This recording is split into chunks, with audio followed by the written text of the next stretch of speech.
Tentu yang pertama kita akan kisahkan dari 25 nabi dan rasul adalah kisah Nabi Allah Adam alaihi salatu wassalam. Inilah yang kita akan kisahkan malam ini. Kisah Abul Bashar, bapak dari seluruh manusia.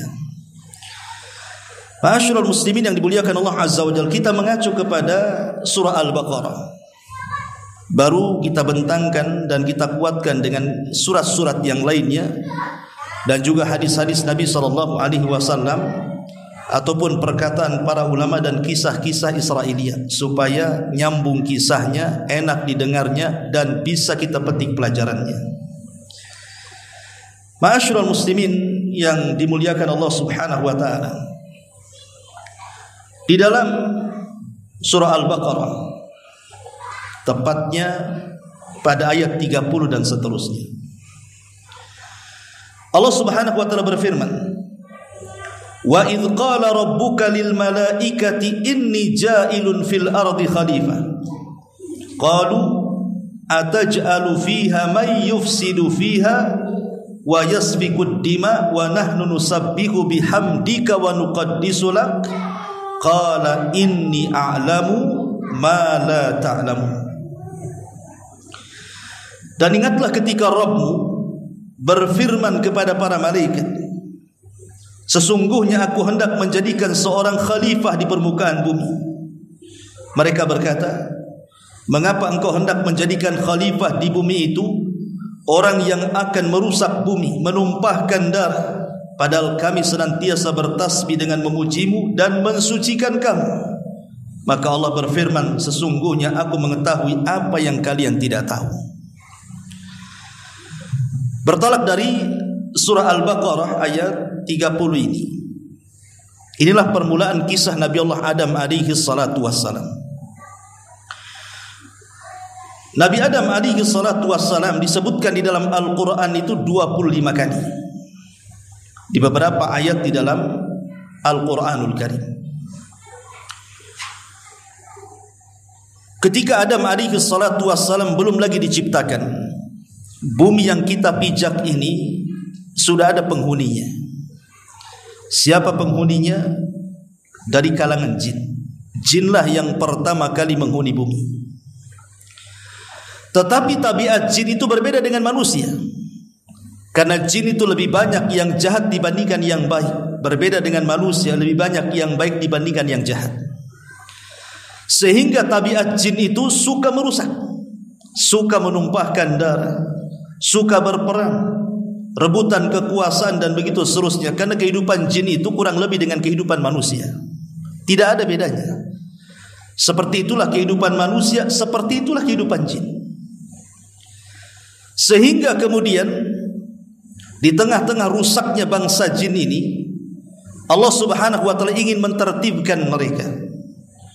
Maka Allah Subhanahu wa taala pilih dari kalangan jin itu jin yang paling saleh. Quran tidak menyebut namanya, hadis juga tidak menyebut namanya, tetapi dalam kisah Israiliyat itu disebut namanya Ajazil. Itulah jin yang paling saleh, yang kemudian kesolehannya mengangkat derajat jin Azazil ini sehingga diangkat ke langit dan hidup di tengah-tengah para malaikat. Bahkan dia menguasai langit pertama, bahkan pernah tinggal di surga. Akhirnya kemudian Allah Subhanahu wa taala memberikan pasukan kepada Ajazil ini berupa para malaikat.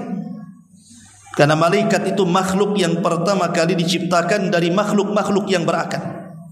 Makhluk yang berakal itu 3. 1 malaikat, 2 jin, dan 3 manusia. Dan secara urutan penciptaan, pertama Allah ciptakan malaikat, kedua Allah ciptakan jin, dan yang terakhir Allah ciptakan manusia. Dan itu berdasarkan tartib hadis. Nabi SAW mengatakan, khuliqatil malaika min nur, wa khuliqatil jan min marijim min nar, wa khuliqa lakum mimma wa khuliqa Adam mimma wusifa lakum. Allah ciptakan malaikat dari cahaya, Allah ciptakan jin dari ujung nyala api, dan Allah ciptakan Adam sebagaimana yang Allah sifatkan seperti itu kalian. Artinya di sini Allah mentertibkan secara ciptaan malaikat dulu, kemudian jin, kemudian manusia. Kembali kepada kisah bahwa Allah kemudian memberikan pasukan kepada Ajazil berupa para malaikat. Akhirnya kemudian Ajazil ini memimpin para malaikat untuk menyerang bangsa jin yang jahat. Sebagian jin akhirnya mereka dipenjarakan, dilempar ke lautan, dilempar ke pulau-pulau yang tidak berpenghuni, sehingga jin itu ada di mana-mana.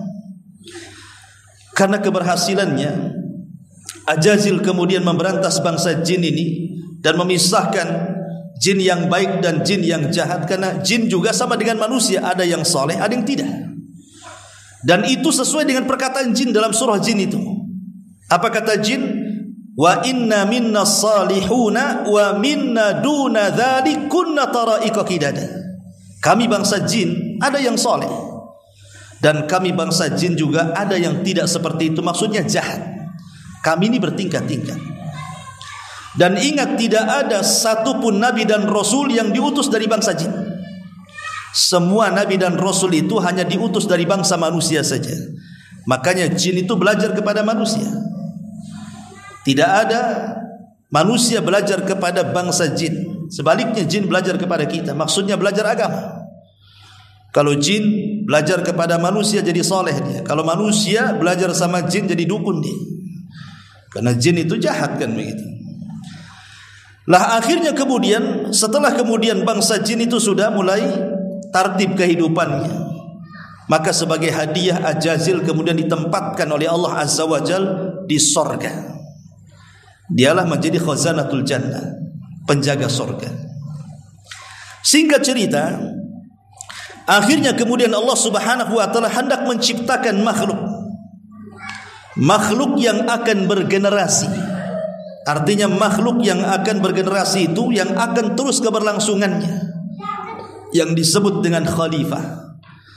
Khalifah itu artinya yakhlufu ba'duhu ba'dha, makhluk yang akan bergenerasi terus. Hilang generasi pertama, datang generasi kedua, hilang generasi kedua, datang generasi ketiga. Itulah yang disebut dengan manusia. Makanya di sini Allah Subhanahu wa taala memberitahu para malaikat, dan Allah mengatakan wa idz qala rabbuka lil malaikati inni ja'ilun fil ardi khalifah. Dan Rabbmu berkata kepada para malaikat, aku akan menciptakan makhluk yang akan menghuni bumi dan dia menjadi khalifah. Khalifah di sini artinya apa? Makhluk yang bergenerasi, yang akan terus, tidak keberlangsungannya akan terus ada. Malaikat ini berpikir, jangan-jangan Allah akan menciptakan makhluk seperti menciptakan jin. Karena jin itu kan perusak, suka menumpahkan darah, suka berperang. Jadi malaikat berpikir jangan-jangan makhluk yang akan diciptakan itu seperti mereka. Makanya kemudian malaikat mengatakan, ataj'alu fiha man yufsidu fiha wa yasfikud dima. Ya Rabb, apakah engkau akan menciptakan makhluk yang akan merusak bumi? Apakah engkau akan menciptakan makhluk yang akan menumpahkan darah? Lah Adam aja belum diciptakan, kenapa malaikat bicara seperti itu? Kan Adam belum diciptakan. Kenapa kemudian malaikat mengatakan seperti itu? Kata para ulama, ada 3 penafsiran. Penafsiran yang pertama, para malaikat mengkiaskan makhluk yang namanya Adam yang akan diciptakan beserta anak turunannya itu, dikiaskan kepada bangsa jin yang sebelumnya Allah telah ciptakan. Lihat, bangsa jin itu suka menumpahkan darah dan merusak bumi. Makanya malaikat mengkiaskan, jangan-jangan Adam seperti itu. Ini satu penafsiran. Penafsiran yang kedua, malaikat diperlihatkan bagaimana nanti Adam dan turunannya itu akan merusak. Karena apa yang dikatakan malaikat ada benarnya juga. Karena ketika Adam alaihissalam diberikan keturunan, anak-anaknya saling bunuh-membunuh. Qabil membunuh Habil, dan itu pembunuhan pertama. Tapi ada penafsiran yang ketiga, dan ini penafsiran yang wallahu a'lam mungkin agak mendekati kebenaran, bahwa malaikat itu hendak menawarkan diri. Seolah-olah malaikat ingin mengatakan, ya Rabb, tidak perlulah kau ciptakan makhluk itu. Nanti dikhawatirkan makhluk yang kau ciptakan itu akan menumpahkan darah dan merusak bumi. Biar kami sajalah yang turun ke bumi. Biar kami yang turun ke bumi. Biar bumi dan langit bergema tasbih. Tidak usah kau ciptakan makhluk itu. Kalau kau menghendaki bahwa makhluk itu diciptakan untuk bertasbih memujimu, kami saja turunkan ke bumi. Biar kami yang bertasbih, biar kami yang mensucikan dirimu, sehingga bumi aman, tidak ada maksiat, tidak ada yang menumpahkan darah, tidak ada yang merusak. Biar kami saja, langit bumi kami ibadah, katanya. Tetapi Allah subhanahu wa ta'ala katakan apa? Inni a'lamu ma la ta'lamun. Hei para malaikat, aku lebih tahu ciptaanku dibandingkan dirimu. Karena terbukti setelah Allah subhanahu wa ta'ala menciptakan Adam alaihi salatu wassalam, lahir dari anak turunan Adam itu orang-orang mulia. Lahir para nabi, lahir para rasul, lahir orang-orang baik, orang-orang soleh, para syuhada. Dan sebagian mereka jauh lebih mulia dibandingkan para malaikat. Para nabi lebih mulia dibandingkan para malaikat. Artinya ini kalimat aku lebih tahu, kalian tidak tahu. Karena setelah Adam diciptakan, sekali lagi turunannya banyak orang-orang baik, banyak para nabi dan rasul yang menandingi kesolehan para malaikat. Ma'asyiral muslimin yang dimuliakan Allah Azza wa Jalla, setelah dialog seperti ini, maka mulailah kemudian Allah Subhanahu wa taala mulai menciptakan Adam alaihi salatu wasallam. Bagaimana caranya? Disebutkan di dalam sebuah riwayat. Riwayat ini dijelaskan oleh ahli tafsir, salah satunya Imam Asy-Syinkiti rahimahullah dan yang lainnya, mengatakan dari Abdullah bin Mas'ud radhiyallahu anhu. Jadi ketika Allah Subhanahu wa taala hendak memulai penciptaan itu, Allah utus malaikat Jibril. Kemana? Ke bumi. Untuk apa? Untuk mengambil tanah di bumi. Itulah bahan baku daripada Adam alaihi salam. Makanya Adam disebut Adam, diambil dari adimul ardi. Tanah yang ada di permukaan bumi itu disebut adim. Makanya adim menjadi Adam, karena tercipta dari tanah. Lah Jibril ketika hendak mengambil tanah itu, tiba-tiba bumi menolaknya. Kemudian bumi mengatakan di hadapan Jibril alaihi salatu wassalam, faqalatil ardu a'udzu billahi mink an tanqusa minni. Aku berlindung kepada Allah wahai Jibril, kalau engkau hendak mengurangi tanah yang ada di bumi ini, aku tidak akan kasih. Kenapa kemudian bumi takut? Kalau seandainya tanah diambil oleh Jibril kemudian diciptakan makhluk, karena khawatir dari makhluk ciptaannya itu atau makhluk dari bahan baku bumi itu, kemudian mereka menjadi jahat. Bahkan sebagian mereka masuk neraka. Makanya bumi menolaknya, enggak mau. Karena tidak berhasil, akhirnya Jibril pun naik lagi ke langit, melaporkan perkara ini kepada Allah Azza wa Jalla bahwa bumi tidak mau diambil tanahnya. Akhirnya kemudian Allah Subhanahu wa taala mengutus Mikail. Rupanya bumi pun sama berlindung kepada Allah dari Mikail untuk mengambil tanahnya. Terakhir Allah Subhanahu wa taala mengutus malakul maut, malaikat pencabut nyawa. Ketika bumi mengatakan a'udzu billahi mink, aku berlindung kepada Allah dari kamu wahai malakul maut, untuk kau kurangi tanah yang ada di bumi. Malaikat maut justru mengatakan aku pun berlindung kepada Allah kalau aku tidak mengambil tanah. Dibalik oleh malaikat maut. Akhirnya kemudian malaikat maut berhasil mengambil tanah itu. Tentu dari berbagai macam tanah. Makanya dalam hadis Nabi SAW dari Abu Musa al-Ash'ari radhiyallahu an, Nabi SAW mengatakan, Innallaha khalaqa Adam min qabdatin qabadaha min jami'il ardi. Allah ketika menciptakan Adam, diambil dari segenggam tanah, dari semua jenis tanah bumi. Faja'a banu Adam ala qadril ardi, ja'a minhumul ahmar wal abyad wal aswadu wa baina dhalik was sahlu wal hazlu wal khabithu wat tayyibu, zada fil hadits Yahya wa baina dhalika wal ikhbar fi hadits Yazid. Kemudian kata Nabi SAW, kemudian keturunannya datang dengan beragam sesuai dengan unsur tanah. Ada di antara mereka yang berkulit merah, ada di antara mereka yang berkulit hitam, ada di antara mereka yang berwarna-warna. Ada yang lembut, ada yang kasar, ada yang buruk, ada yang baik, dan ada di antara itu semuanya. Jadi ketika malaikat maut mengambil tanah itu, maka malaikat maut mengambil tanah dari berbagai macam warna tanah dan dari berbagai macam sifat tanah. Jadi diambil tanah hitam sedikit, diambil tanah putih sedikit, diambil tanah merah sedikit, nanti tanah keras sedikit, tanah lembek sedikit, dan begitu seterusnya. Karena ini akan menjadi sifat manusia kelak. Makanya wajar kalau seandainya manusia itu ada yang kulitnya putih, mungkin diambil dari tanah putih, kan itu ya. Ada yang mungkin warnanya merah, diambil dari warna merah. Ada yang mungkin tanahnya kulitnya berwarna hitam, mungkin diambil dari kulit hitam, kan itu. Ada yang mungkin campuran warna, itu mungkin campuran tanahnya. Mungkin ada hitamnya, ada putihnya, ada merahnya, kan itu. Begitu juga sifatnya. Ada yang mungkin agak lunak, agak lembut, mungkin dari tanah lembut lah, kan gitu. Mungkin ada yang keras kepala, keras hati, mungkin dari tanah hati. Kalau yang suka bertengkar itu diambil dari tanah sengketa mungkin.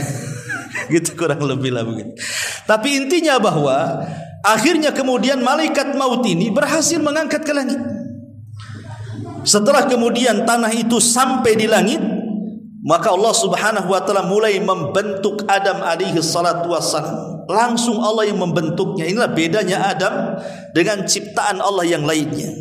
Kalau ciptaan Allah yang lainnya dengan kun fayakun, tapi Adam tidak. Adam dibentuk oleh Allah Azza wa Jalla. Laqad khalaqnal insana fi ahsani taqwim. Sungguh kami ciptakan manusia itu sebaik-baik bentuk. Tidak ada bentuk terbaik melebihi bentuk manusia. Dan Allah Subhanahu wa taala menciptakan pertama Adam itu dari wajah dulu. Makanya kenapa kita tidak boleh kemudian memukul wajah ataupun memburuk-burukan wajah orang. Karena ketika kita menampar wajah ataupun memburuk-burukan wajah orang, sama dengan memburuk-burukan yang menciptanya Allah Subhanahu wa taala. Ma'asyiral muslimin yang dimuliakan Allah Azza wa Jalla, setelah kemudian terbentuk kepalanya, kemudian tangannya, kemudian badannya, kemudian kakinya, maka Allah Subhanahu wa taala membentuk Adam itu tingginya 60 hasta. 60 hasta, satu hasta itu setengah meter. Ya, berarti kalau 60 hasta ya kurang lebih 30 meter Adam itu. Dengan lebar 7 hasta artinya 3,5 meter kali 30 meter. Makanya kalau antum pernah ke Saudi, di situ ada sepeda Nabi Adam. Kapan-kapan ada punya sepeda itu. Itu mungkin replika. Kalau mungkin sepeda itu ada di zaman Nabi Adam, ya seperti itulah besarnya gitu. Rupanya sepeda itu dari Jogja katanya. Dia dari Jogja, disebut sepeda Nabi Adam pula. Intinya bahwa Adam alaihi salatu wassalam kemudian dibentuk oleh Allah Azza wa Jalla dengan sedemikian rupa, yang berbeda bentuknya dengan malaikat, berbeda pula dengan jin.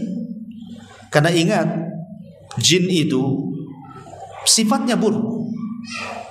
Tidak ada jin itu yang dari segi bentuk ya, rupa, jin itu tidak seperti manusia. Jin itu buruk. Makanya ketika ada seorang peruqyah, seorang syekh meruqyah, kemudian jinnya ngomong, rupanya jin itu yang masuk ke tubuh manusia adalah jin yang paling cantik di kaumnya. Jin yang paling cantik di kaumnya itu, yang ngaku jin yang paling cantik di kaumnya, masuk ke raga orang itu. Jadi sama syekh ini diruqyah.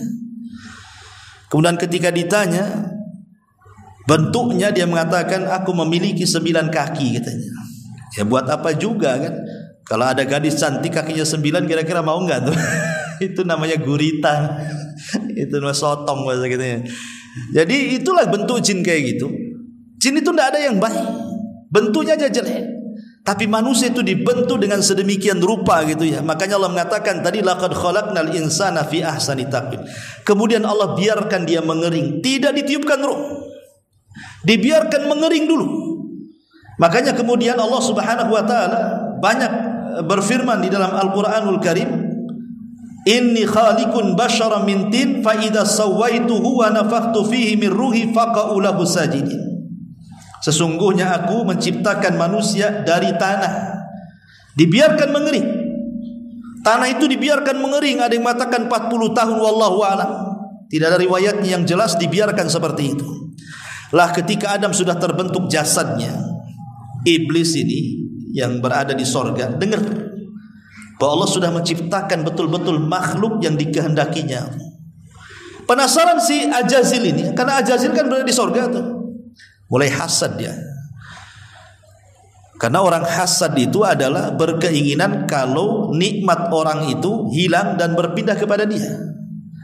Dia takut kalau seandainya makhluk itu menggantikan posisi dia di sorga. Makanya kemudian Ajazil ini keluar dari sorga. Kemudian melihat-lihat jasad Adam yang belum ditiupkan ruh, terkadang dipukul keluar suara. Kemudian dia masuk dari mulutnya, kemudian keluar dari duburnya, masuk dari lubang hidungnya, keluar dari lubang mulutnya, dan begitu seterusnya. Kemudian Ajazil mengatakan, oh ini bukan makhluk kuat katanya, ini makhluk lemah. Kenapa? Karena berongga, berarti dia butuh makan, dia butuh minum. Ini makhluk lemah katanya. Apa kata Ajazil? Lau sullitu alayya la uhlikanna. Kalau dikuasakan kepadaku makhluk ini sudah kuhancurkan katanya. Lihat hasadnya sudah nampak. Padahal belum ditiupkan ruh tuh. Hasad sudah nampak tuh. Makanya hasad itu penyakit pertama di langit dan penyakit pertama di bumi. Adapun hasadnya pertama kali di langit, hasadnya iblis kepada Adam.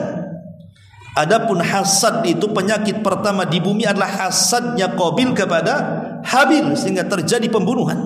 Jadi hasad ini bahaya, ya. Akhirnya kemudian karena iblis menganggap itu makhluk yang lemah, dia biasa saja. Tapi sudah ada hasad di hatinya. Sampai pada waktunya Allah Subhanahu wa taala mengumpulkan seluruh para malaikat. Karena di sini akan ada peristiwa yang spektakuler, peniupan ruh. Semua malaikat hadir di situ. Lah ketika kemudian semua malaikat hadir di situ, Allah Subhanahu wa taala berfirman di dalam Al-Qur'anul Karim, wa idz qala rabbuka lil malaikati usjudu li Adam fasajadu illa iblis aba wastakbara wa kana minal kafirin. Dan ingatlah ketika Rabbmu berfirman kepada para malaikat, sujudlah kalian kepada Adam. Maka semua malaikat sujud kecuali iblis. Dia enggan, dia sombong, dan termasuk makhluk yang kafir. Lah ketika Allah Subhanahu wa taala menciptakan Adam, kemudian ditiupkan ruh itu belum sampai di perut, baru sampai di tenggorokan ruhnya. Tiba-tiba Adam bersin, hacih gitu ya, bersin, baru sampai di tenggorokan. Ketika Adam bersin, maka Allah Subhanahu wa taala ajarkan, "Qul ya Adam alhamdulillah." Katakan wahai Adam, alhamdulillah. Dan ini jadi syariat kita. Anda kalau bersin jangan diam saja, tapi ucapkan alhamdulillah. Maka malaikat yang mendengar ketika Adam alaihi salatu wassalam mengucapkan alhamdulillah, semua malaikat mengatakan apa? Yarhamuka rabbuka ya Adam. Semoga Allah merahmati engkau wahai Adam.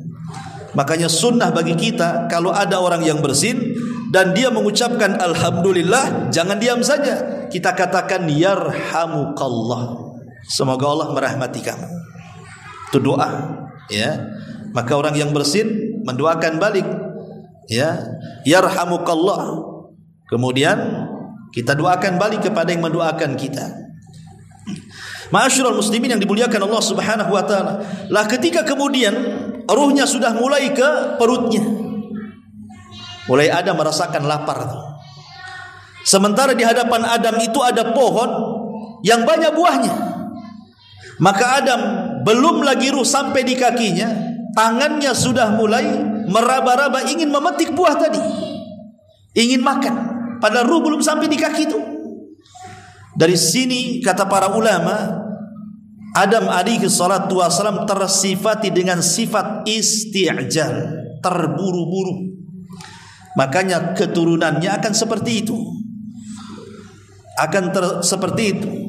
Inna khalaqnal insana fi ajal. Manusia itu kami ciptakan dalam kondisi tergesa-gesa, terburu-buru. Itulah sifat kita akhirnya kan.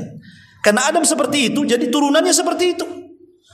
Suka terburu-buru, ya, tidak mau santai, padahal terburu-buru itu bagian daripada syaitan. Kata Nabi SAW, al-isti'jalu minasyaitan. Terburu-buru itu dari setan.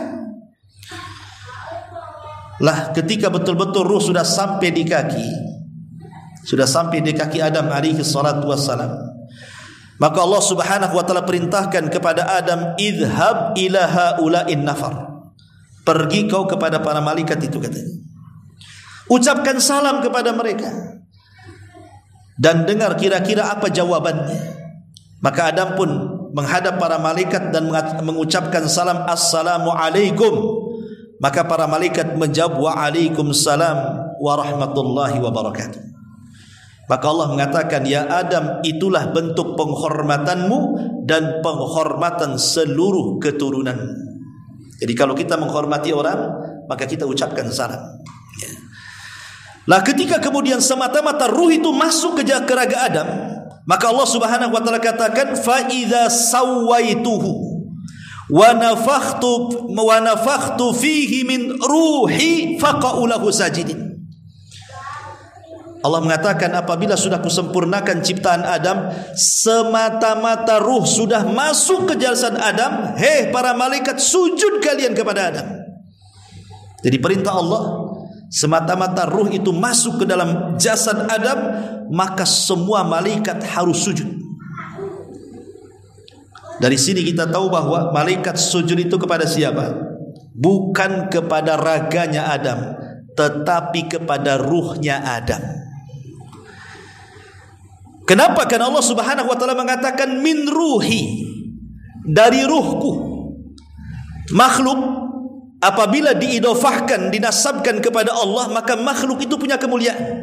Contoh Ka'bah disebut Baitullah, rumahnya Allah. Ketika rumah itu dinasabkan kepada Allah, berarti punya kemuliaan.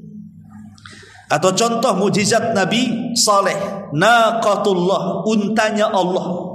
Berarti unta itu memiliki kemuliaan di antara unta-unta yang lainnya. Kenapa?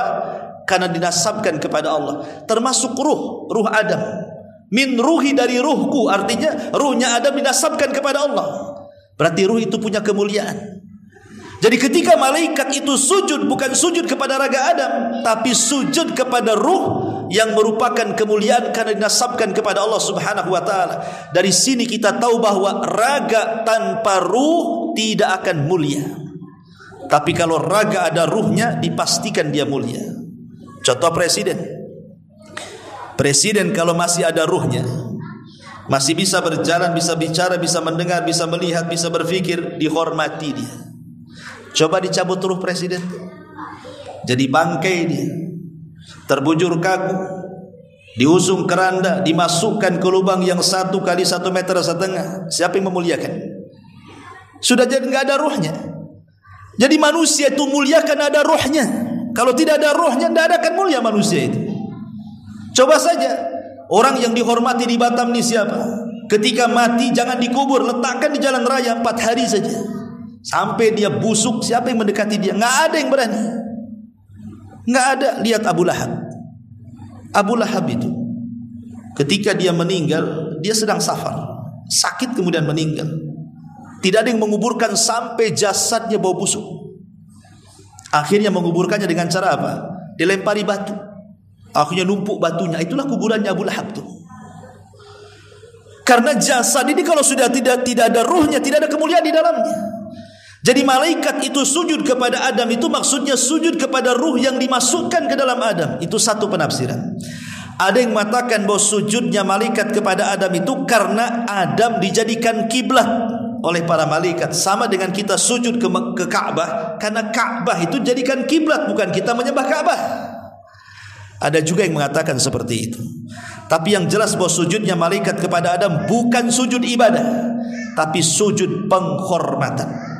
Karena sujud ibadah tidak boleh diberikan kecuali kepada Allah. La tasjudu lisyamsi wala lil qamar wasjudu lilladzi khalaqahunna in kuntum iyyahu ta'budun. Jangan kalian sujud kepada matahari dan bulan, tapi sujudlah kepada zat yang menciptakan keduanya kalau kalian benar-benar beribadah kepada Allah. Sujud ibadah tidak boleh diberikan kecuali kepada Allah. Lalu maksudnya sujud apa di sini? Sujud penghormatan. Kalau tentara menghormati dengan cara seperti ini, maka malaikat menghormati Adam dengan cara sujud. Begitu maksudnya. Masalahnya iblis itu ada di tengah-tengah malaikat. Ajazil itu ada di tengah-tengah malaikat. Ketika semua malaikat sujud, Ajazil pula tak mau sujud. Makanya kemudian Allah Subhanahu wa taala panggil Ajazil ini yang kelak akan jadi iblis. Allah mengatakan kepada Ajazil ini, "Ma mana'aka alla tasjuda id amartu." Apa yang mencegah kamu untuk sujud ketika aku memerintahkan engkau sujud? Apa kata Ajazil? "Ana khairum minhu, khalaqtani min nar wa khalaqtahu min tin." Ya Rabb, aku lebih baik dibandingkan Adam, katanya. Kenapa? Karena aku tercipta dari api, sementara kau ciptakan Adam dari tanah. Maksudnya apa iblis ini ngomong begini? Ajazil ini ngomong begini. Maksudnya begini, Ajazil ini yang kelak akan jadi iblis ini, dia menganggap bahwa posisi dia itu lebih mendekati malaikat dibandingkan Adam dengan malaikat. Kenapa? Karena malaikat tercipta dari cahaya, aku tercipta dari api. Api dengan cahaya mendekati. Ya kan, api dengan cahaya kan mendekati kan, karena dari api itu keluar cahaya. Loh, sementara tanah dengan cahaya mana bisa, nggak ada dekat-dekatnya pun tidak. Jadi seolah-olah Ajazil ini mengatakan aku lebih dekat dengan malaikat, berarti aku lebih mulia dibandingkan Adam yang kuciptakan dari tanah. Makanya dia dengan sombongnya mengatakan seperti itu. Itu tidak terkeluar kecuali orang yang sombong. Dari sini ada faedah, jangan pernah mengucapkan kalimat ana kalau dalam rangka menyombongkan diri. Kalimat ana itu kalimat saya. Kalau bukan karena saya, ya, ini semua karena saya, ini semua kalau nggak ada saya, itu hati-hati. Ini kalimat iblis. Karena iblis memulai dengan kalimat saya lebih baik dibandingkan Adam. Makanya kalimat ananiyah, akuisme, kalimat saya dalam tempo-tempo tertentu kalau dalam rangka menyombongkan dirinya, maka itu kalimat iblis. Bukan hanya kalimat iblis, ana juga kalimat Fir'aun, kalimat Namrud, dan kalimat Qarun. Ingat ketika Qarun mengatakan, ketika datang para pemungut zakat kepada Qarun, apa kata Qarun? Dia mengatakan, enak saja Musa itu, katanya, datang menyuruh orang untuk mengambil zakat saya, padahal kekayaan saya ini aku yang dapat, katanya. Dia mengatakan, innama utituhu min ilmin indi, ini kekayaan aku yang dapat, saya yang dapat. Ini karena kecerdasanku, kata Qarun, bukan karena dari Allah, ini karena kecerdasanku. Kalimat saya ini bahaya. Ataupun Fir'aun mengatakan, ana rabbukumul a'la, saya Rabb kalian yang paling tinggi. Atau Namrud mengatakan, ana uhyi wa umit, saya bisa menghidupkan dan mematikan, katanya. Jadi kalimat saya ini bahaya. Dalam tempo-tempo tertentu jangan mengucapkan kalimat saya, aku, ana, gitu ya. Kalau dalam rangka kesombongan, ini kalimat setan. Makanya dia mengatakan, saya lebih baik dibandingkan Adam. Adam tercipta dari tanah, aku loh tercipta dari api. Ketika dia mengatakan seperti itu, maka Allah Subhanahu wa taala murka. Kemudian Allah Subhanahu wa taala mengatakan, fakhruj innaka rajim, keluar kau iblis, engkau makhluk yang terkutuk. Sejak itulah Ajazil tidak lagi disebut Ajazil, dia berubah menjadi iblis. Disebut iblis itu karena makhluk yang putus asa dari rahmat Allah. Itu disebut iblis. Berubah dia jadi iblis tuh. Bayangkan, jin yang paling soleh menjadi jin yang paling jahat. Dari sini ada faedah bahwa kesolehan itu harus dijaga. Kesolehan itu harus dijaga. Lihat, Ajazil ini jin yang paling soleh, karena saking solehnya Allah hadiahi dia tinggal di sorga. Tapi belakangan menjadi jin yang paling jahat dan menjadi iblis. Kalau kita tidak mempertahankan kesolehan, jangan-jangan kita jadi iblis pula. Karena amal itu ditentukan bukan awalnya, tapi akhirnya. Kata Rasul, innal a'mal bi khawatimiha, amal itu ditentukan akhirnya. Betapa banyak awalnya soleh, akhirnya pula jadi jahat, seperti iblis, ya. Ma'asyiral muslimin yang dimuliakan Allah Subhanahu wa taala, para malaikat ini ketika Adam sudah diciptakan. Pada awalnya kan malaikat ini menganggap bahwa makhluk itu akan menjadi perusak, penumpah darah. Tapi kenyataannya tidak demikian. Justru Allah Subhanahu wa taala ingin membuktikan ciptaannya jauh lebih mulia dibandingkan para malaikat setelah tercipta Adam. Dengan cara apa? Dengan cara Allah ajarkan pengetahuan. Maka ayat selanjutnya 31-nya Al-Baqarah Allah mengatakan, wa 'allama Adamal asma'a kullaha thumma aradahum 'alal malaikati faqala anbi'uni bi asma'i haula'i in kuntum shadiqin. Qalu subhanaka la ilma lana illa ma 'allamtana innaka antal alimul hakim. Dan dia mengajarkan kepada Adam nama-nama benda-benda seluruhnya. Kemudian dia mengemukakan kepada para malaikat. Lalu Allah berfirman, sebutkanlah kepadaku nama-nama benda-benda jika kalian memang benar-benar orang-orang yang mengetahui. Maka malaikat mengatakan, Maha suci Engkau ya Rabb, tidak ada yang kami ketahui selain apa yang Kau ajarkan kepada kami. Sesungguhnya Engkaulah yang Maha mengetahui lagi Maha bijaksana. Sebagian ahli tafsir mengatakan, apa yang dimaksud Allah mengajarkan pengetahuan kepada Adam itu? Sebagian ahli tafsir mengatakan bahwa maksudnya Allah mengajarkan bahasa kepada Adam, di mana Adam itu akan paham dengan bahasa seluruh anak turunannya. Jadi kalau seandainya Allah takdirkan Adam hidup di zaman sekarang, ketemu orang Jawa, Adam bisa bahasa Jawa. Ketemu orang Padang, Adam bisa bahasa Padang. Ketemu orang Alor, Adam bisa bahasa Alor. Ketemu orang Inggris, dia bisa bahasa Inggris. Ketemu dengan orang Rusia, bisa bahasa Rusia. Ketemu dengan orang pedalaman, dia bisa tuh bahasa pedalaman itu. Ya, itu maksudnya Allah mengajarkan kepada Adam pengetahuan itu maksudnya pengetahuan bahasa, di mana Adam akan paham seluruh bahasa anak turunannya sejak diciptakan sampai kiamat dibangkitkan. Dan orang yang menguasai bahasa, maka dia akan menguasai semuanya. Ya, lihat Bung Karno itu kan banyak tuh bahasa yang dikuasai itu. Makanya dia diplomasi yang luar biasa, orator, bahasa banyak dia tahu. Tapi Bung Karno beda dengan Adam. Adam semua tahu bahasa. Bahasa apa aja dia tahu. Dan itu tidak dimiliki para malaikat yang seperti ini. Ya. Makanya kemudian ketika Allah Subhanahu wa taala mengetes para malaikat dengan ilmu yang telah Allah anugerahkan kepada Adam, malaikat tidak sanggup. Dan mereka meminta uzur kepada Allah Subhanahu wa taala dan mengatakan, la ilma lana illa ma 'allamtana. Ya Rabb, kami tidak punya pengetahuan kecuali yang Kau ajarkan saja kepada kami, katanya. Dari sini kata para ulama, lihat Adam diunggulkan dari para malaikat. Karena apa? Karena ilmu pengetahuan. Jadi Adam alaihi salatu wassalam dimuliakan di atas para malaikat karena ilmunya.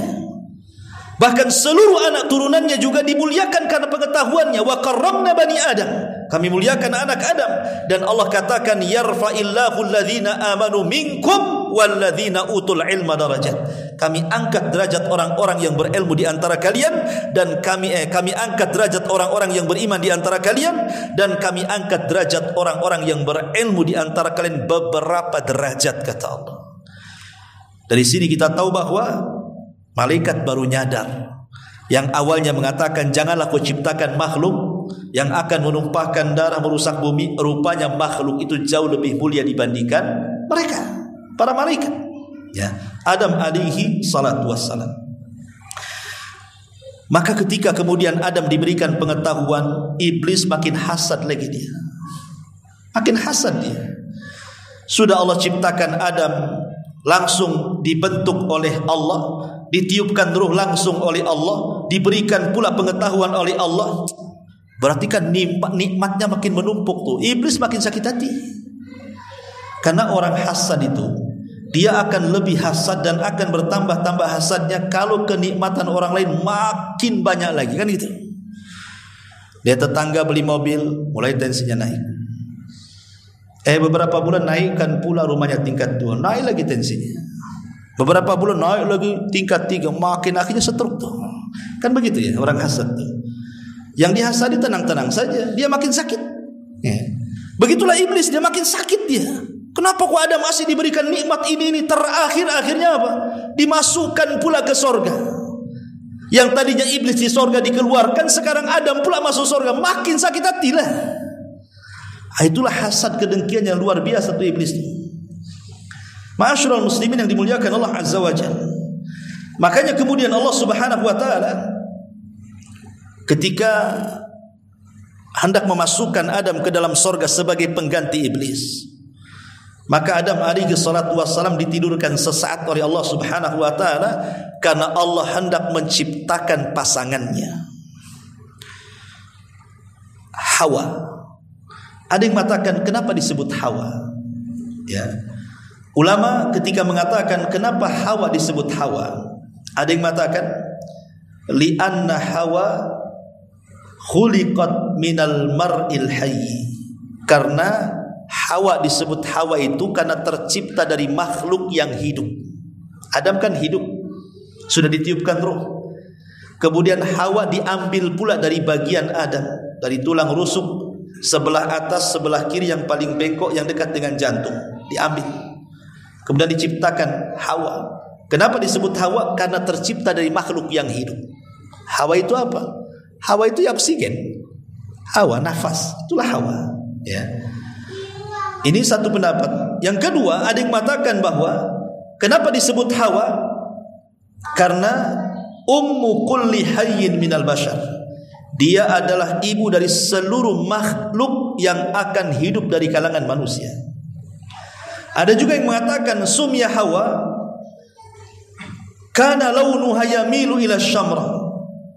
Karena Hawa itu memiliki warna arah ke coklat-coklatan. Dia punya bibir itu coklat-coklatan. Tapi ada juga yang mengatakan karena Hawa itu diambil dari tahwi. Jadi laki-laki akan cenderung. Arti Hawa Yahwi itu artinya cenderung, di mana seorang laki-laki akan cenderung kepada perempuan. Maka disebut Hawa karena ada kecenderungan laki-laki kepada perempuan. Tapi yang jelas bahwa Ibnu Taimiyah rahimahullahu taala mengatakan, lihat bagaimana Allah Subhanahu wa taala dengan kudrah dan iradahnya, dengan kemampuan dan kemahabesarannya, mampu menciptakan makhluk tanpa ibu dan bapa, Adam alaihi salam. Kemudian mampu menciptakan makhluk tanpa ibu, Hawa. Kemudian mampu menciptakan makhluk tanpa bapa, Isa. Kemudian menciptakan makhluk dengan bapa dan ibu, ya kita ini. Jadi ada makhluk, ada manusia tercipta tanpa ayah dan bapa, Adam. Tanpa ibu dan bapa, Adam. Ada makhluk, manusia maksudnya tercipta tanpa ayah, Isa. Tanpa ibu, Hawa. Dan ada ibu bapa, ya kita semuanya. Tapi di sini kata Ibnu Taimiyah rahimahullah taala, lihat, sebenarnya kalau kita berpikir tentang Isa bin Maryam, itu tidak lebih hebat penciptaannya dibandingkan Adam dan Hawa. Kalau seandainya Isa dituhankan oleh orang-orang Nasrani karena dia terlahir tanpa bapa, sekarang Adam juga tanpa bapa, bahkan tanpa ibu, kenapa tidak dituhankan? Hawa terlahir tanpa ibu, kenapa tidak dituhankan? Kenapa hanya Isa saja? Makanya dari sini Allah Subhanahu wa taala mengatakan inna masala Isa kamasali Adam. Permisalan Isa loh sama dengan Adam. Apa bedanya? Adam lebih hebat lagi. Harusnya kalau mereka menuhankan Isa, tuhankan juga Adam. Tapi mereka tidak menuhankan Adam dan menganggap Adam nabi. Sebagaimana kalian menganggap Adam nabi, harusnya Anda juga menganggap Isa juga nabi. Ma'asyiral muslimin yang dimuliakan Allah Azza wa Jalla. Intinya bahwa Adam tercipta saat Hawa tercipta saat Adam sedang tertidur. Kenapa Hawa diciptakan saat Adam tertidur? Supaya Adam tidak benci dengan Hawa. Jadi ketika Adam sedang tertidur, Allah ambil tulang rusuk sebelah kiri, yang paling atas, yang paling bengkok, yang dekat dengan jantung diambil. Kemudian diciptakan Hawa, dibaringkan di sebelahnya. Ketika Adam alaihi salatu wassalam terbangun, kaget, rupanya ada perempuan di sampingnya. Kemudian ditanya, "Man anti, siapa kamu?" Maka Hawa mengatakan, "Saya Hawa." Adam mengatakan, "Kenapa Allah ciptakan kamu?" Kata Hawa, li askuna ilaika, supaya aku bisa memberikan ketenangan kepadamu. Dari sini Allah katakan, wa min ayatihi an khalaqa lakum min anfusikum azwaja litaskunu ilaiha wa ja'ala bainakum mawaddatan wa rahmah inna fi dzalika laayatin liqaumin yatafakkarun. Dan dari tanda-tanda kuasa Allah, Allah jadikan kalian berpasangan. Ada suami, ada istri. Gunanya untuk apa? Litaskunu ilaiha, supaya engkau merasa tenang dengan pasanganmu. Kemudian terciptalah mawaddah, rasa cinta, warahmah dan kasih sayang. Dan itu semua adalah kekuasaan Allah bagi orang-orang yang berfikir. Maka Adam diciptakan Hawa supaya dia tidak ketakutan di sorga. Karena seindah apapun sorga, ikhwan, seindah apapun sorga, kalau hidup sendirian itu ketakutan. Coba saja antum hidup sendirian di Batam. Satu kota Batam milik anda lah, tapi sendirian hidupnya. Lontang lantung ke Batam Center sendiri, ke Jodoh sendiri, ke Barelang sendiri. Apa nggak takut sendirian? Ya. Supaya tidak ketakutan, diciptakan pasangannya. Minimalnya kalau 2 orang dan beda jenis laki-laki dan perempuan, nggak akan takut hidup itu. Dulu kuburan itu hal yang menakutkan. Lewat kuburan saja kita lari. Sekarang udah, orang pacaran di kuburan udah tak takut lagi, karena dua-duanya setan. Akhirnya kan nggak takut kan di situ, karena berdua. Coba sendirian, jangan dibawa pasangannya, suruh duduk di atas kuburan, apa nggak merinding dia? Tapi kalau berdua itu hilanglah rasa takutnya.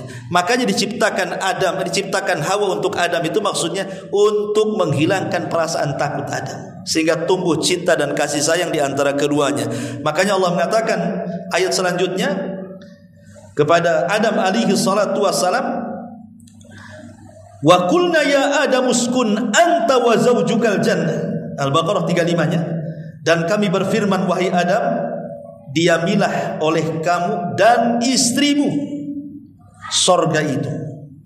Wa kula minha ragadan haitsu syi'tuma wa la taqraba hadhihi asy-syajarata fatakuna minadh dhalimin.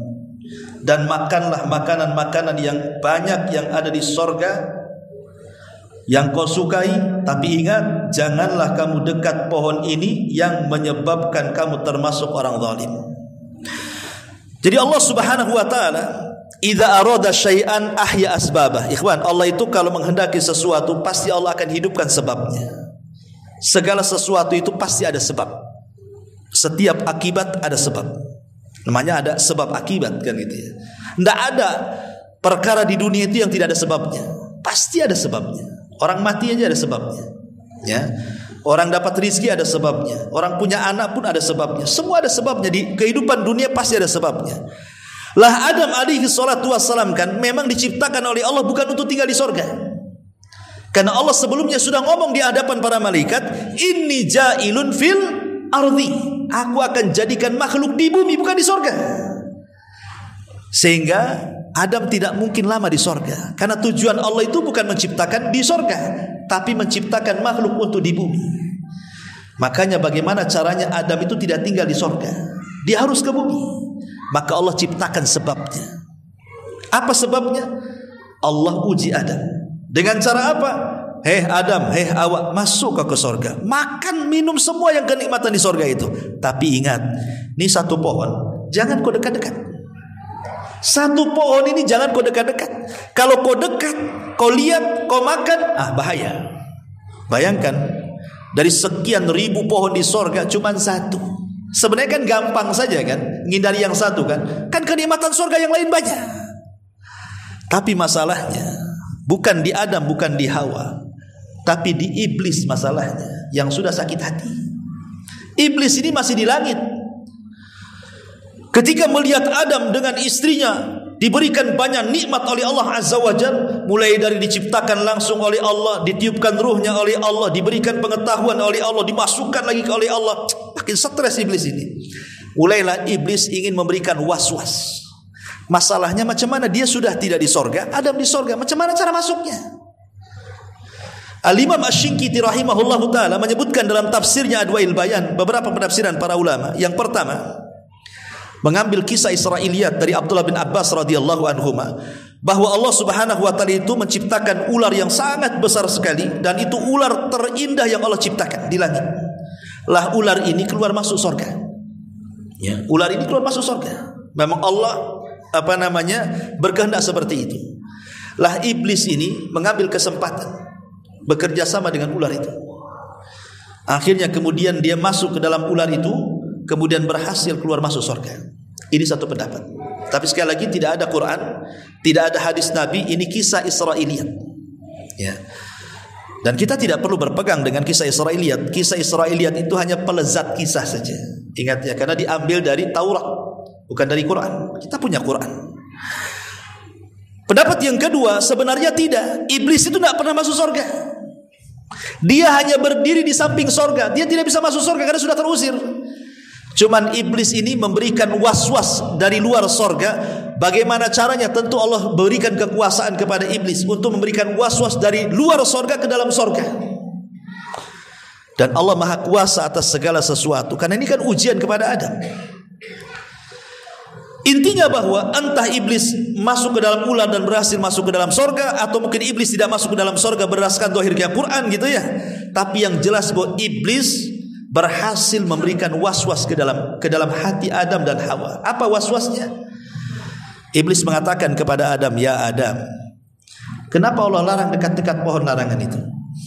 Sebenarnya karena dua perkara. Dan itu disebutkan dalam Quran, "Antakuna malakaini au takuna minal khalidin." Karena kalau engkau makan buah itu, engkau jadi malaikat atau engkau jadi orang yang kekal. Jadi Adam melihat dua perkara ini, oh enak juga jadi malaikat, ataupun kekal di sorga dengan penuh dengan kenikmatan. Dari situlah dia penasaran, tapi tidak tergoda sama sekali. Tapi was-was sudah masuk. Dan ini senjata iblis yang paling kuat. Iblis itu kalau ngajak kita maksiat, tidak mungkin didorongnya kita zina kamu, minum khamar kamu, ayo kita ke diskotik, ayo kita berbuat maksiat. Tidak. Iblis itu tidak pernah nyeret kita, dorong kita, narik tangan kita, ndak. Iblis itu kalau nyuruh maksiat, dia cukup ngasih was-was saja. Sana enak, sana. Apain kau di sini malam-malam? Ya, dingin-dingin, sana. Itu aja iblis itu. Dia ndak mungkin narik tangan kita. Enggak, bukan kayak gitu dia. Dia cukup ngasih was-was saja. Apain kau temenung di sini? Bagus kau berangkat ke Nagoya sana. Nah, gitu aja dia. Tapi walaupun hanya itu, was-was itu, orang bisa bergerak maksiat loh ya. Itu hebatnya iblis tuh.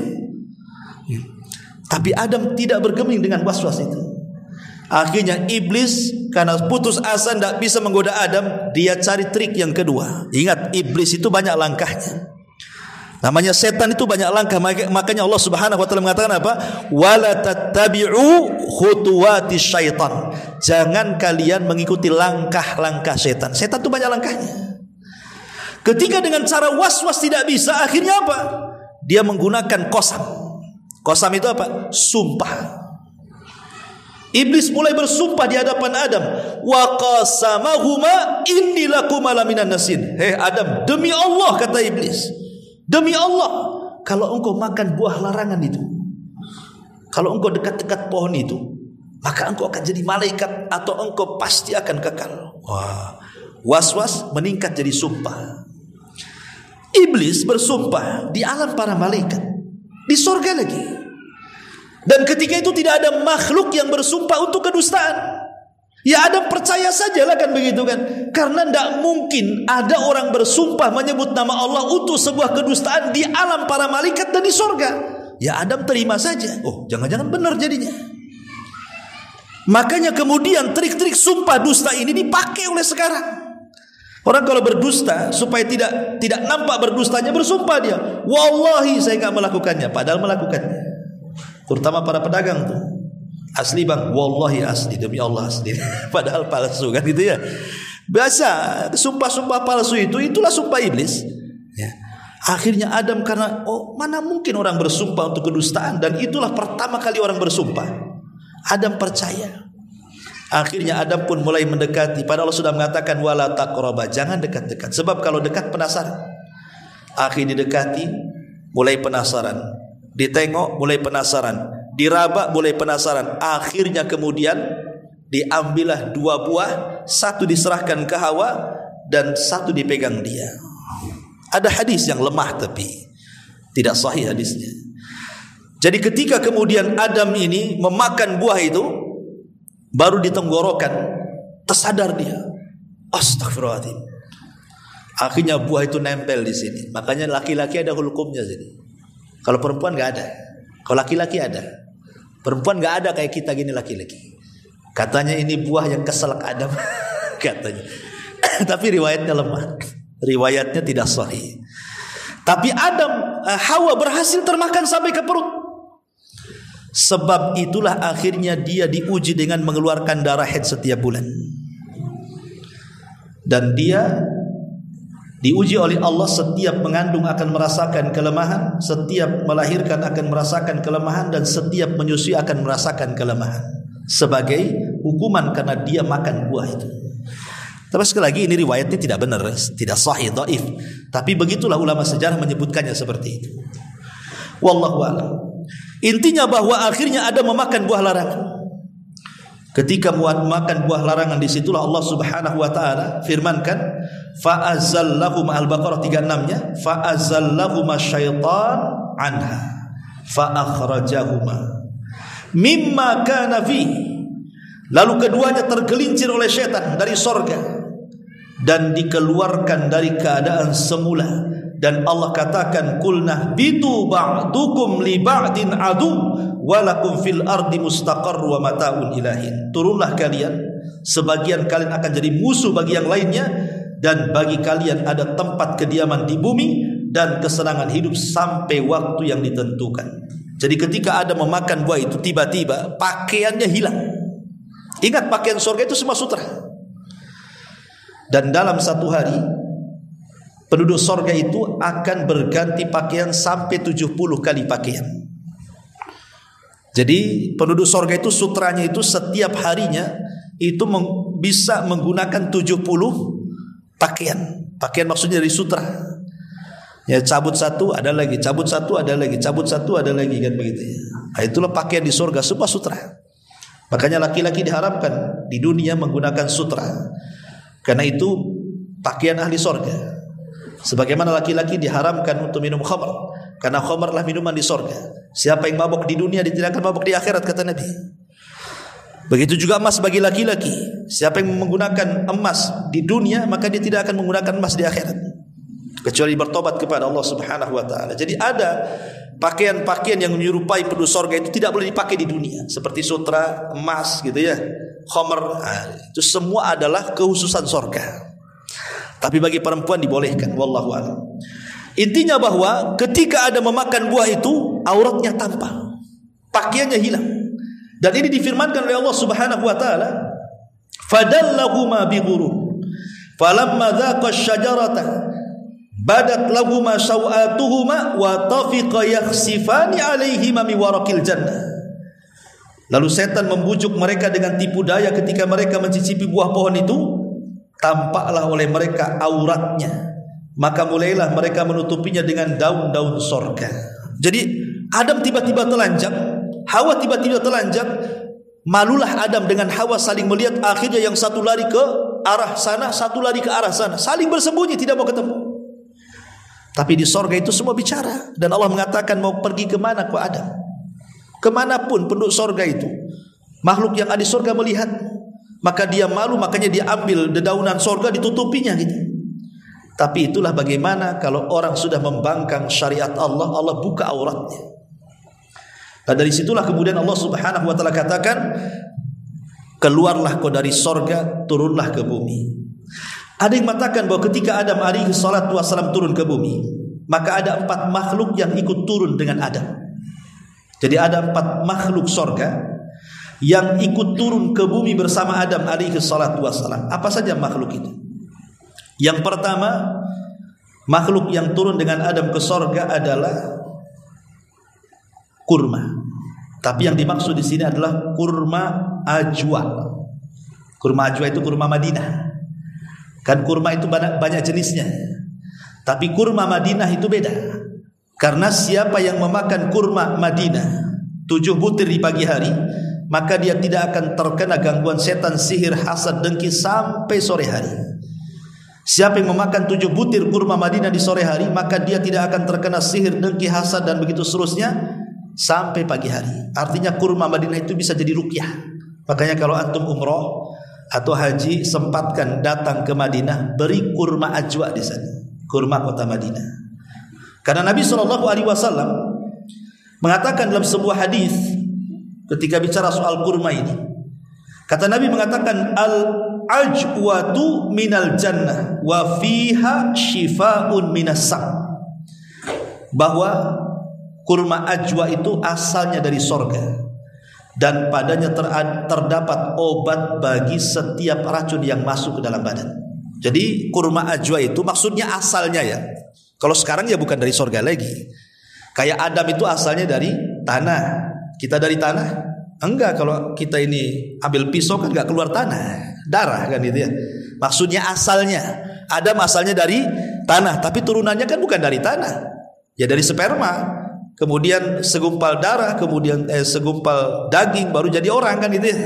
Lah maksudnya pohon kurma yang pertama kali ajwa itulah dari sorga.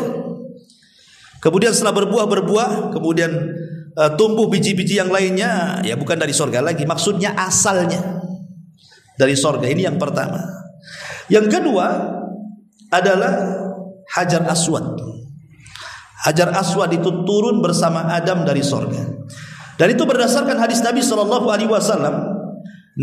Nazala al-hajarul aswad minal jannah wa huwa ashaddu bayadan minal laban fasawwadathu khotoya bani Adam. Kata Rasul, Hajar Aswad itu dari sorga. Dulu warnanya putih bercahaya, tapi menjadi hitam karena dosa-dosa anak Adam. Maka disebut Hajar Aswad. Hajar itu batu, aswad itu hitam. Padahal dulunya putih, tapi karena banyak dosa dilakukan Bani Adam, makanya akhirnya batu itu berubah jadi hitam. Sama dengan hati. Hati kita ini kalau tidak ada maksiat putih, tapi kalau sudah banyak maksiat jadi hitam juga hati kita. Kemudian yang kedua, yang ketiga, Maqam Ibrahim, tempat pijakannya. Kalau habis tawaf kita disuruh sholat di belakang Maqam Ibrahim. Lah di bawah Maqam itu ada bekas pijakan Nabi Ibrahim. Lah pijakannya itu dari sorga. Kata Nabi SAW ketika bicara tentang Maqam Ibrahim, inna rukna wal maqam yakutatani min yakutil jannah tamasallahu nurahuma walau lam yatmis nurahuma la adha'ata ma bainal masyriqi wal maghrib. Sesungguhnya rukun dan maqam keduanya adalah dua permata dari sorga. Allah hapus cahayanya. Kalau Allah tidak hapus cahayanya, tentu cahaya itu akan menerangi barat dan timur, katanya. Ini yang ketiga. Dan yang terakhir adalah Sungai Nil dan Sungai Efrat. Kata Nabi SAW ketika bicara soal Sungai Nil dan Efrat ini, ra'a arba'ata anharin. Nabi melihat 4 sungai. Min asliha nahrani zahirani wa nahrani batinan. 2 sungai zahir, 2 sungai batin. Kemudian aku bertanya, ya Jibril, apa yang dimaksud sungai-sungai ini? Maka Jibril mengatakan, amma nahranil batinan, adapun 2 sungai yang batin yang tersembunyi, itulah sungai-sungai di sorga. Wa amma zahiran, adapun sungai-sungai yang tampak adalah an-Nil wal Furat. Maksudnya sungai Nil dan sungai Efrat. Maksudnya apa sungai Nil dan sungai Efrat? Maksudnya asal airnya. Air yang pertama kali memenuhi sungai itu dari sorga. Ya sekarang bukan dari sorga lagi. Maksudnya permulaannya. Ya. Itulah dari sorga. Inilah makhluk yang turun bersama Adam. Pertanyaannya, Adam turun di mana? Memang Quran tidak menjelaskan Adam turun di mana. Kemudian hadis juga tidak menjelaskan Adam turun di mana. Tapi ada ijtihad para ulama yang kemudian mengatakan, ada yang mengatakan Adam itu turun di Sri Lanka. Di Sri Lanka di India sana. Tapi Hawa itu turun di Jeddah. Ini yang masyhur disebutkan ahli tafsir. Ya, jadi yang satu turun di Sri Lanka, yang satu turun di Jeddah. Kemudian saling cari. Ketika kemudian sudah dekat, maka tempat berdekatan disebut Muzdalifah. Kemudian ketika betul-betul ketemu, maka disebut Arafah. Kenapa Arafah disebut Arafah? Arafah itu artinya mengetahui. Ya, berarti Adam mengetahui Hawa mengetahui Adam, maka tempatnya disebut Arafah. Makanya ada istilah padang Arafah. Itulah tempat pertemuan Adam dengan Hawa di situ, di Arafah. Disebut Arafah. Ya. Ma'asyiral muslimin yang dimuliakan Allah, lah ketika kemudian Adam bertemu, disitulah Allah Subhanahu wa taala kemudian datang menemui Adam. Kemudian Allah Subhanahu wa taala mengajarkan kalimat taubat. Apa kalimat yang diajarkan Allah kepada Adam? Rabbana zalamna anfusana wa illam taghfir lana wa tarhamna lanakunanna minal khasirin. Inilah kalimat pertama yang diucapkan Adam di dunia. Inilah ucapan pertama. Adam belum bicara. Inilah kalimat pertama yang ada di dunia. Rabbana zalamna anfusana. Ya Rabb kami telah mendolimi diri kami. Fa illam taghfir lana, jika engkau tidak mengampuni kami, wa tarhamna, dan tidak memberikan kasihan kepada kami, lanakunanna minal khasirin, tentu kami termasuk orang-orang yang rugi. Ketika Adam diajari kalimat taubat oleh Allah, dan inilah kalimat yang diucapkan pertama Adam, maka Allah mengatakan fataba alaihi, Allah pun terima taubatnya Adam. Innahu kana tawwabur rahim, karena Allah zat yang maha penerima taubat. Tapi iblis, ada yang mengatakan iblis diturunkan di lautan. Makanya istana iblis itu ada di lautan. Sebagaimana hadis yang sahih, bahwa iblis itu punya istana di lautan. Dari istana itulah iblis menyebarkan orang-orangnya, pasukan-pasukannya untuk ke daratan menggoda anak-anak Adam. Ada yang berhasil menggoda orang yang sholat tidak sholat, orang yang puasa tidak puasa, dan begitu seterusnya. Tapi tidak bangga bagi iblis. Iblis hanya bangga ketika ada anak buahnya berhasil menceraikan suami istri, langsung bangkit, diambil piala, diletakkan di kepalanya, anta, engkau adalah pasukan terelitku, katanya. Kenapa? Karena kalau orang sholat tidak sholat, dosanya untuk dia saja, korbannya satu. Orang puasa tidak puasa, korbannya satu. Tapi kalau orang bercerai, itu korbannya banyak. Pertama istri jadi korban, suami jadi korban, anak-anak pula jadi korban. Akhirnya istrinya kawin lagi, suaminya tidak mengakui anaknya. Suaminya kawin lagi, istrinya tidak mengakui anaknya. Iblis datang, nak, ibu bapakmu tidak mengakui kamu, kau jadi anak angkat aku aja. Jadi anak angkat iblis. Itulah kasihan orang-orang yang bercerai itu, korban semuanya. Ya. Jadi dari sini ma'asyiral muslimin yang dimuliakan Allah Azza wa Jalla, akhirnya Adam pun tobat. Ketika sudah tidak punya dosa lagi, maka dia kemudian bergerak kemana? Bergerak ke tanah haram. Makanya dalam manasik haji, kalau kita sedang berada di padang Arafah, karena al-hajjul Arafah, ingat haji itu ditentukan dengan wukuf di Arafah. Maka siapa yang berdoa seperti doa Nabi Adam, Rabbana zalamna anfusana wa illam taghfir lana wa tarhamna lanakunanna minal khasirin, dan dia betul-betul ikhlas, maka dia pulang dari haji seperti bayi yang dilahirkan oleh ibunya, tidak punya dosa lagi, seperti Adam, tidak punya dosa. Maka dia masuk ke haram. Kemudian di situ malaikat membangun Ka'bah. Ingat, Ka'bah yang pertama bangun siapa? Malaikat. Maka mulailah Adam kemudian beribadah. Itulah tanah pertama Allah diibadahi di permukaan bumi. Sebelum ada tanah tempat ibadah, disitulah tempat ibadah. Jadi Mekah itu adalah tanah yang pertama kali diibadahi Allah di situ. Itulah Adam dengan Hawa beribadah di situ.